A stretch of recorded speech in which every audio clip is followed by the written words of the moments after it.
Hello everyone, welcome to the channel. Last video में हमने cognizable offence को cover किया था। आज इस पार्ट में हम नॉन कॉग्निजेबल ऑफेंस की डेफिनेशन को कवर करेंगे, नेचर को करेंगे एंड इसका प्रोसीजर देखेंगे। तो जो अगर आपको दोनों में डिफरेंस देखना है कि cognizable and non cognizable offence में क्या डिफरेंस होता है, तो आप फर्स्ट पार्ट पर विजिट करें, देन आप सेकंड पार्ट पर आइए। तो अब हमारा नॉन कॉग्निजेबल ऑफेंस है, ये डिफाइन किया गया है सेक्शन 2(1)O में, ठीक है, BNSS के। अब ये क्या बोलता है, कॉग्निजेबल ऑफेंस आपके वो वाले ऑफेंसेस थे जहाँ पर जो है hello everyone, welcome to the channel. आज हम इस वीडियो में नॉन कॉग्निजेबल ऑफेंस की डेफिनेशन को कवर करेंगे, इसके नेचर को कवर करेंगे एंड इसके प्रोसीजर को कवर करेंगे। लास्ट पार्ट में हमने कॉग्निजेबल ऑफेंस की डेफिनेशन को, प्रोसीजर को, पुलिस की पावर्स को, मजिस्ट्रेट की पावर्स को कवर किया था। अगर आपको वो सब देखना है तो पार्ट 1 को विजिट करें, देन आप सेकेंड पार्ट पर आए। तो जो हमारा नॉन कॉग्निजेबल ऑफेंस है, ये सेक्शन 2(1)O ऑफ BNSS में डिफाइन किया गया है। अब non cognizable offence general meaning क्या होता है? जनरल मीनिंग कॉग्निजेबल ऑफेंस क्या था? कॉग्निजेबल ऑफेंस वो ऑफेंसेस होते हैं जहाँ पर आपके हीनियस नेचर के जो क्राइम्स होते हैं वो कवर होते हैं कॉग्निजेबल ऑफेंस के अंदर। For example murder, kidnapping and उसका जहाँ पर 3 साल से ज़्यादा की पनिशमेंट होंगे वो कॉग्निजेबल ऑफेंस होंगे। उसका रिवर्स क्या होगा, उसका उल्टा क्या होगा? जो 3 साल से कम वाले ऑफेंसेस होंगे वो किसके अंदर कवर होंगे? नॉन कॉग्निजेबल ऑफेंस में कवर होंगे। लेस सीरियस नेचर के होंगे वो नॉन कॉग्निजेबल ऑफेंस में कवर होंगे।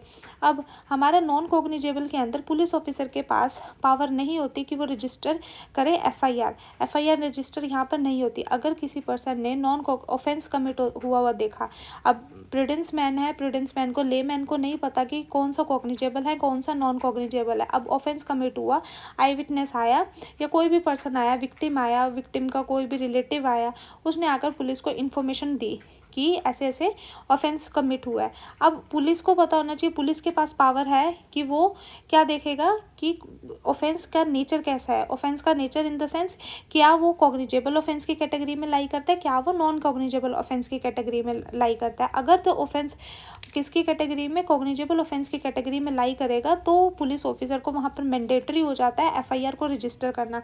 इसमें एक लैंडमार्क केस लो था जो लास्ट पार्ट में आपको बताया गया है, ठीक है। बट इन केस अगर नॉन कॉग्निजेबल ऑफेंस होता है तो पुलिस वहाँ पर एफआईआर रजिस्टर नहीं करती। ना ही पुलिस के पास पावर होती है एफआईआर रजिस्टर करने की, और ना ही पुलिस के पास पावर होती है क्या, इन्वेस्टिगेट करने की केस को, और ना ही वो अरेस्ट कर सकते हैं अफेंडर को without the warrant of arrest और without the approval of magistrate. बिना अप्रूवल के वो ना तो अफेंडर को अरेस्ट कर सकते हैं, ना ही वो क्या कर सकते हैं, वारंट लेकर कहीं पर भी सर्च करने जा सकते हैं, ना ही केस को इन्वेस्टिगेट कर सकते हैं।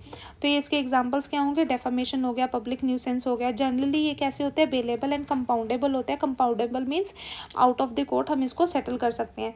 अब यहाँ पर एफआईआर रजिस्टर नहीं होगी, एफआईआर रजिस्टर नहीं होती तो यहाँ पर क्या होगा, पुलिस को इन्फॉर्मेशन मिलती है तो एनसीआर क्या करेगी, एनसीआर रिपोर्ट तैयार करेगी। एनसीआर क्या होता है? नॉन कॉग्निजेबल रिपोर्ट तैयार करेगी। इनकी अपनी एक अलग से डायरी होती है, एनसीआर डायरी में उसको रिपोर्ट करेगी एंड ऑफिसर परमिशन लेगा अगर उसको इन्वेस्टिगेशन करनी है मजिस्ट्रेट से अंडर सेक्शन 174 सब सेक्शन 2 के अंदर इन्वेस्टिगेट करने के लिए केस को। अब अगर पुलिस ऑफिसर को इन्फॉर्मेशन रिसीव होती है, ठीक है, तो ऑफिसर के पास और मजिस्ट्रेट ने उसको पावर दे दी इन्वेस्टिगेट करने की केस को, तो वहाँ पर ऑफिसर के पास सेम पावर हो जाती है इन्वेस्टिगेशन की जैसे कि उसके पास पावर होती है कॉग्निजेबल केस को अरेस्ट करने की। But except the power to arrest the offender without a warrant, but arrest करने की पावर वहाँ पर नहीं आती। अब इन केस अगर मान लो फॉर एग्जाम्पल अगर कोई ऑफिसर है वो इन्वेस्टिगेट कर रहा है केस को मानकर कि ये कॉग्निजेबल केस है, बट फाइनल रिपोर्ट में उसको पता लगता है कि जो केस का नेचर है वो नॉन कॉग्निजेबल है, तो पुलिस जो रिपोर्ट है वो एज अ कंप्लेंट कंसीडर की जाएगी एंड जो ऑफिसर है उसको माना जाएगा कि वो कौन है, वो कंप्लेनेंट है। अब आता है नेक्स्ट आपका point, illegal investigation and questioning. अब इन केस अगर जो पुलिस ऑफिसर है इन्वेस्टिगेट कर दिया उसने केस को, नॉन कॉग्निजेबल केस को, बिना मजिस्ट्रेट के ऑर्डर के। अब बिना मजिस्ट्रेट के ऑर्डर से इन्वेस्टिगेट नहीं कर सकते तो वो हमारी जो इन्वेस्टिगेशन हो जाएगी वो इलीगल कंसीडर की जाएगी।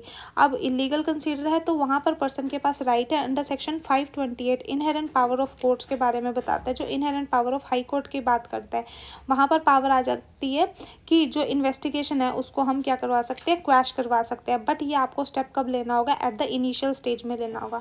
अगर फॉर एग्जांपल किसी पुलिस ऑफिसर ने नॉन कॉग्निजेबल केस में इन्वेस्टिगेशन स्टार्ट कर ली, अपनी मर्जी से कर दी, ऑर्डर नहीं लिया मजिस्ट्रेट से, तो हम 528 में जाएंगे और स्टार्टिंग में ही जाएंगे, इनिशियल स्टेज पर जाएंगे और उसको जो इन्वेस्टिगेशन करी है उसने पुलिस ऑफिसर ने, उसको क्वैश करवा देंगे।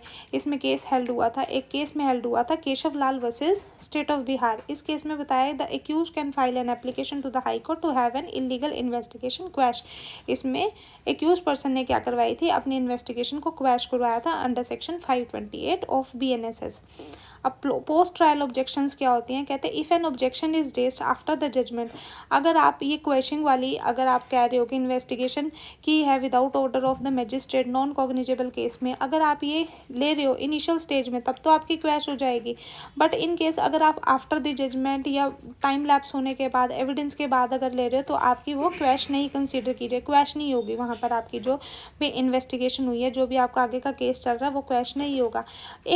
सिर्फ एक पॉइंट आता है, उस पर क्वैश हो सकता है अगर 511 के अंदर आपका कुछ भी इरेगुलरिटी फॉल करती है, तब आपका केस क्या हो जाएगा, वहीं पर खारिज कर दिया जाएगा। Hope you will like the video. यहाँ तक आपका नॉन कॉग्निजेबल केस कवर होता है। नेक्स्ट वीडियो में हम समन एंड वारंट केस को कवर करेंगे। अगर आपको वीडियो अच्छी लगी तो लाइक करना, शेयर करना, सब्सक्राइब करना चैनल को। एंड पार्ट फर्स्ट में कॉग्निजेबल ऑफेंस की डेफिनेशन को कवर किया, उसका सारा प्रोसीजर कवर किया, उसको विजिट करना। Thank you.